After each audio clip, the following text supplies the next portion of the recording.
우리 기재부에서 나오신 분들 몇 가지 좀 질문하겠습니다. 아시다시피 30조 규모의 추경이고요.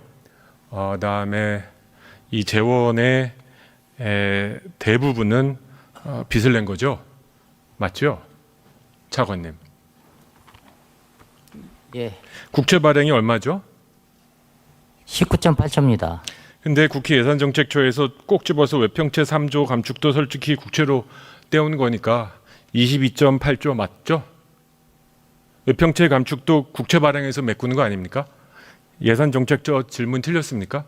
아니요, 저기 예산정책처가 이렇게 지적한 내용을 그대로 반영하게 되면은 외평채를 축소를 안 하게 되면은 추가로 국채 발행물이 늘어나는 그런 문제가 있으면 서로 이제 스위치되는 문제입니다. 그렇죠. 그래서 저는 솔직하게 얘기하면 30조 추경하느라고 22.8조 국채 발행한 겁니다. 제가 22.8조의 국채 발행을 우리 5,100만으로 나눠봤습니다. 그랬더니 1인당 내야 될 추가 세금이 얼마인지 아십니까? 45만 원입니다.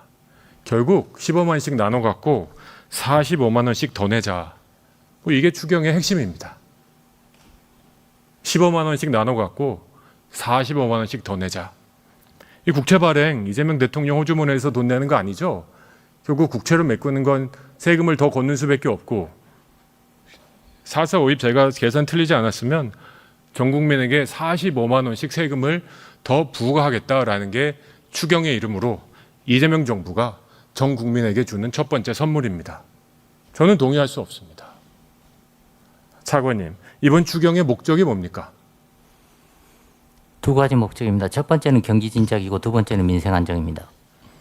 자, 경기 진작과 민생 안정이라고 하셨는데 그 얘기 조금 이따가 제가 왜 이게 안 되는지 자세하게 설명드리겠습니다. 그 전에 일단 가장 걱정되는 거, 제가 여기 온다고 하니까 거의 많은 분들이 저한테 꼭 질문하라고 하는 거, 부동산 얘기 좀 해보겠습니다. 이거 누구한테 물어봐야 될지 모르겠습니다. 전 정부 분들이라. 통계는 이렇습니다. 지금 부동산 난리 났습니다. 일주일 동안 6월 네 번째 주 일주일 동안 서울 성동구 아파트 가격은 0.9%, 제가 사는 마포구는 0.98% 뛰었습니다. 월간이 아니고 주간이에요. 이걸 1년으로 바꾸면 67% 뛴 겁니다. 6억짜리 아파트가 10억 된 겁니다. 좋아할 일이 아니죠. 우리 서민들, 청년들 4억을 벌 수 있는 그 기간이 평생 아니겠습니까? 왜 이렇게 민주당만 집권하면 부동산 가격이 폭등합니까? 노무현 대통령 시절에 민주당 정부 30평 아파트 따져보니까 80% 올랐어요. 우리 국토부 누구 나와 계십니까? 예, 국토부 장관입니다. 예, 왜 그런 거예요? 민주당만 집권하면 부동산이 폭등하는 이유가 뭡니까 도대체? 뭐 특정 정당하고 부동시장을 직접 관계하기는 어렵습니다만은 하여튼 사실이잖아요. 역사적으로 보면 민주당 정부 시절에 IMF 부동산 가격이 올라간 건 사실이죠. 예, 다른 상황이 있었습니다. 차관님, 제 질문하고 있습니다.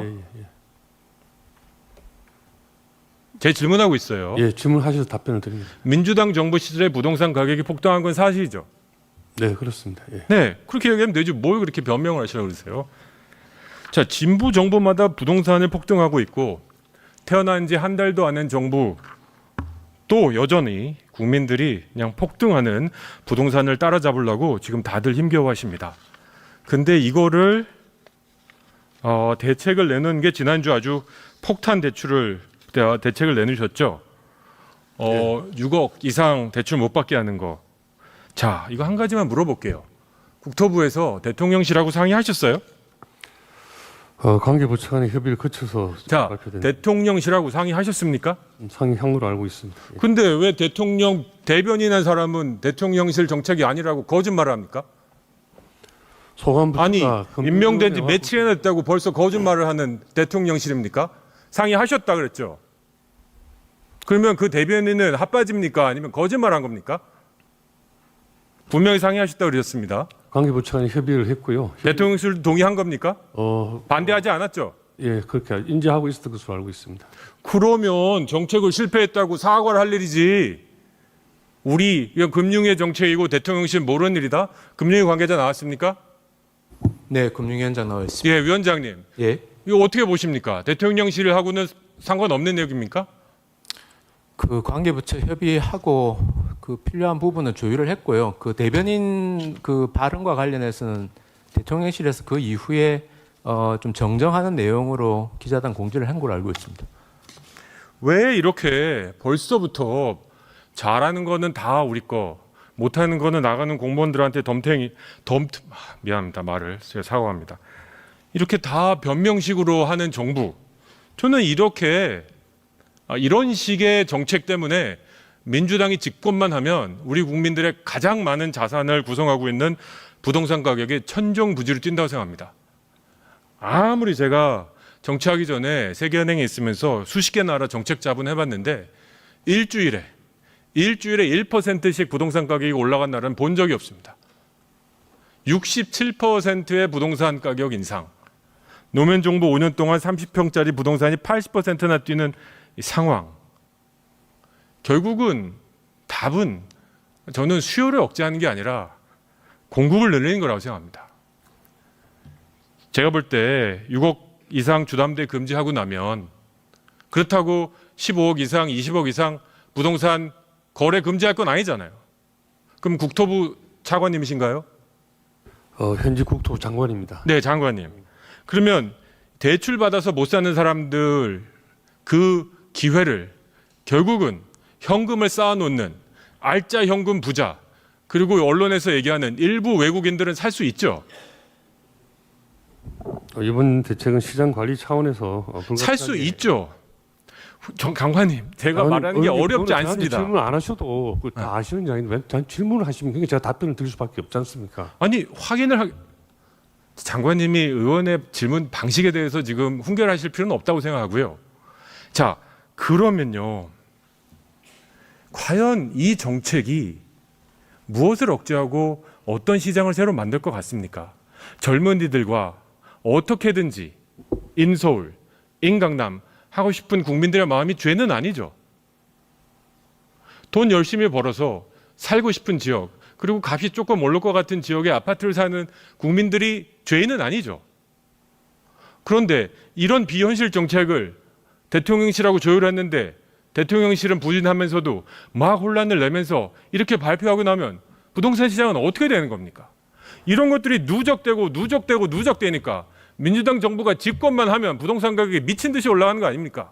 이러고도 어떻게 책임 있는 정부라고 할 수 있습니까?